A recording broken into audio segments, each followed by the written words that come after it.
there travelers, and welcome back to Tourist to Local. Today we have a very exciting video for you guys after getting so many requests for this after our Riviera Maya series earlier this year. A detailed travel itinerary that puts together everything that we show, and if we have to do it again, how we will do it.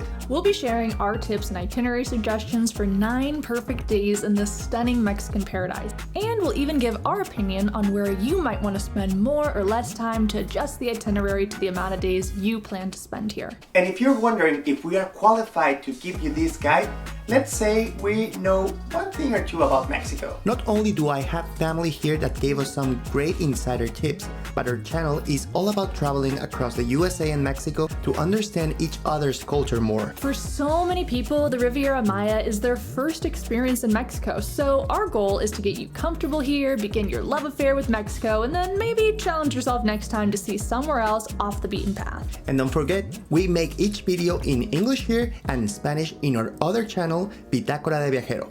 We're busy people. But we always make sure we answer our comments, so if any questions come up throughout this video, just leave them down below in the comment section and we'll get back to you as soon as possible.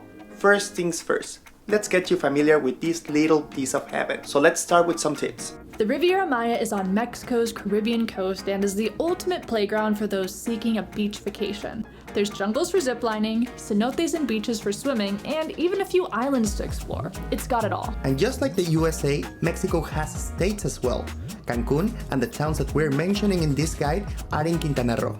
Lots of people speak English here, but it's always good to know a few phrases before you go, like hola, gracias, ¿cómo estás? And the important, ¿dónde está el baño? There's a few other things you need to know before you go, like when to go.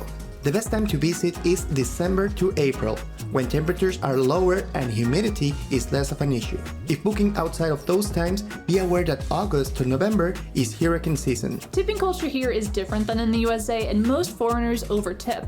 In restaurants, it's customary to leave 10 to 15% of the total bill, though some places may include a service charge, so keep an eye out for that. In hotels, bellboys and maids are often tipped 20 to 50 pesos per service. Tour guides and drivers should be acknowledged with a gratuity, typically around 10 to 20% of the tour cost. And remember, while tipping isn't mandatory, it's a great way to show appreciation for service that's gone above and beyond. Many hotels and restaurants in Cancun accept both the US dollar and Mexican pesos. However, not every establishment outside the tourist area in Cancun will accept the US dollar or even credit cards. So our tip, carry pesos and use our ATM tip to get the best exchange rate. When pulling out money, press decline conversion rate and you'll get to withdraw pesos at your bank's exchange rate, which is typically better. Are these tips helping you so far?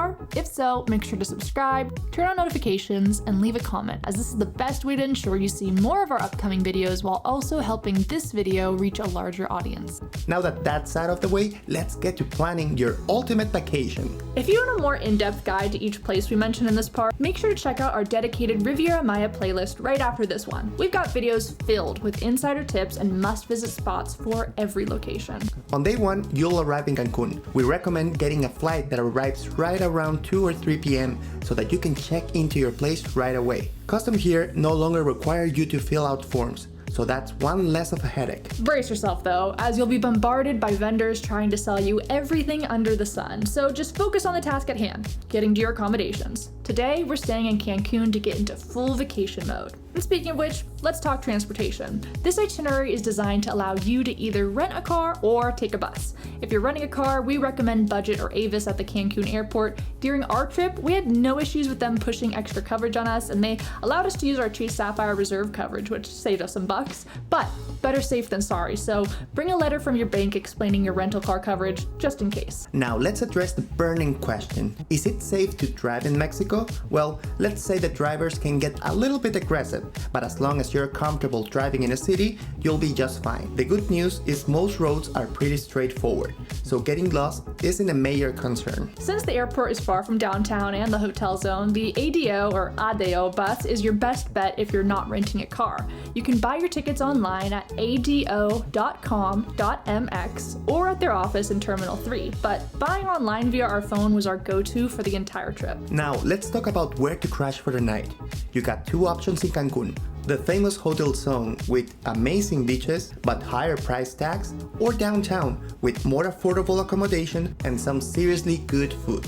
Take your pick, and don't worry, we have a dedicated video on Cancun accommodation and activities on our channel, which might help you make your decision. On your first day, consider grabbing some groceries at Chedraui downtown and definitely get some water. Remember that you should use bottled water in Mexico since the tap water can make you sick. There are little stores called OXXO on practically every corner in Mexico, and this is a great place to grab water and snacks as well. If you have time this night, consider visiting Parque Las Palapas in downtown for dinner. It's a plaza that turns into a street market at night. The food here is incredible, and don't miss the marquesitas. It's a dessert consisting of a thin rolled waffle stuffed with all sorts of sweet and savory combos.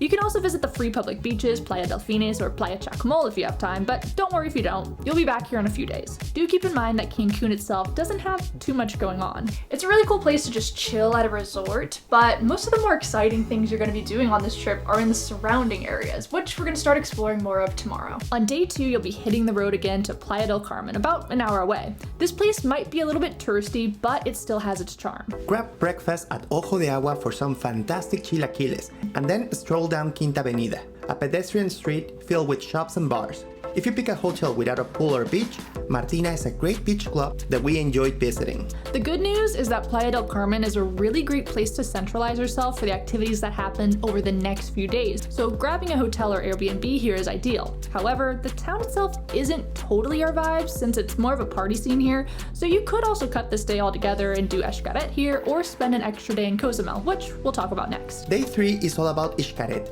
a theme park that celebrates the beauty of Mexico. We aren't super big on theme parks normally, but this one is totally different. You'll find lazy rivers, snorkeling, beaches, delicious food, animals, and a jaw-dropping evening show. Xcaret is definitely a place you'll want to spend all day, and you can watch our video on it after for more specific tips and itinerary suggestions. We did want to point out that there are frequently buses from Playa del Carmen to Xcaret with ADO, and the ride is pretty short. On day 4, it's all about island vibes. Today, we're taking a short 45-minute ferry ride to the island of Cozumel.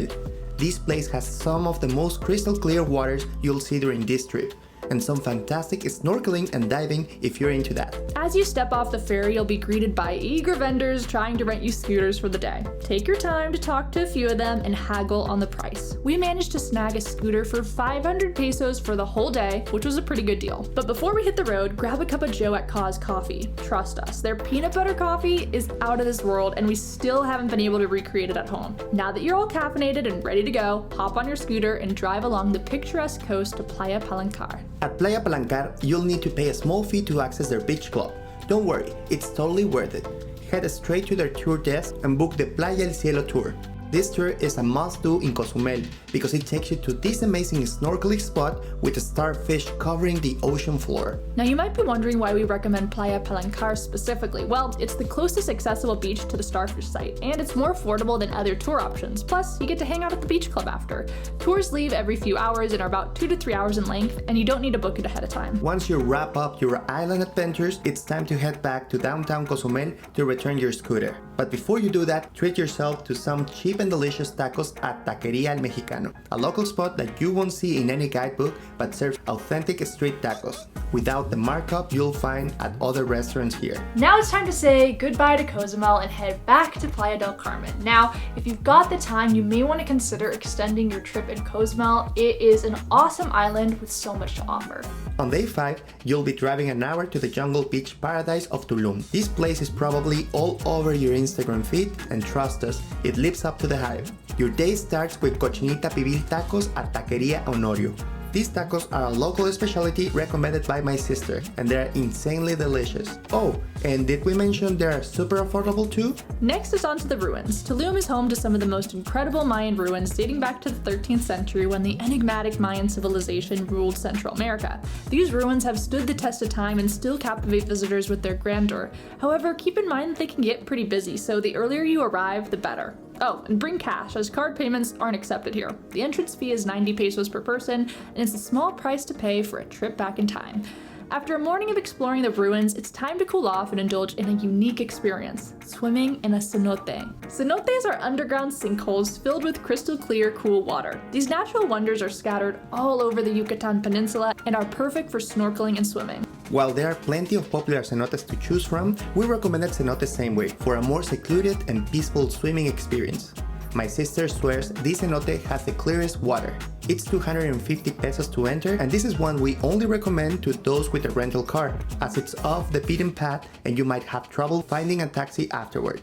Cenote Calavera and El Gran Cenote are a lot closer to town, so those are some other options if you are not renting a car. In the evening, go check out the hotel zone. Although it's touristy, it's definitely popular for a reason. You get this super unique architecture, tons of boutiques, lots of restaurants, and plenty of beach clubs. On day 6, it's all about taking it easy and exploring more of what Tulum has to offer. You can either revisit some of your favorite spots or find some new ones. In the afternoon, you'll make your way back to Cancun at your own pace and spend the afternoon and evening exploring places in Cancun you haven't been to yet. If you're looking for a unique and unforgettable accommodation experience, consider spending the night in one of these incredible Airbnb domes like we did. The place we showed in our video is halfway back to Cancun. Otherwise, you can go back to Cancun to either downtown Cancun or the hotel zone. Day 7, it's all about making a choice. And what a choice you have. You get to pick between two fantastic islands, Isla Mujeres and Holbox. Isla Mujeres is just a quick 30-minute ferry ride away from Cancun, and it's accessible from Puerto Juarez. On the island itself, rent a golf cart and explore around. Golf carts are available right after the ferry ride for just about 1,200 pesos for the day.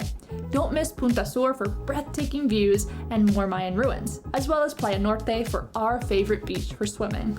Option 2. If you feel adventurous and want to venture off the beaten path, we highly recommend Holbox.